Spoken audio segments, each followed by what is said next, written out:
আমাদের চারপাশে অনেক কিছুই দেখি, কিন্তু এগুলা কিভাবে প্রতিষ্ঠিত হয়েছে এগুলা নিয়ে আসলে কয়জনই বা ভাবে। দেখুন, আমার সামনে যে গাছটি রয়েছে, শত বছরের যে ঐতিহ্য বহন করে গাছটি, এই গাছটি কিন্তু একেবারে তাড়াতাড়ি এত বড় হয়ে যায়নি বা এত বড় জায়গা সে দখল করতে পারেনি। এজন্য তাকে দীর্ঘদিন অপেক্ষা করতে হয়েছে, অনেক ঝড় তুফান তাকে সহ্য করতে হয়েছে। তারপরেই সে নিজের একটা বিশাল জায়গা জুড়ে তার দখল নিয়ে আছে।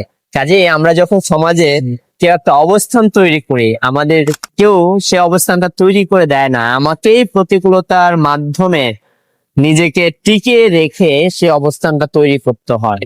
কাজেই নিজের অবস্থানটা নিজে তৈরি করার জন্য অবশ্যই সংগ্রাম করতে হবে, সংগ্রামের কোনো বিকল্প নেই।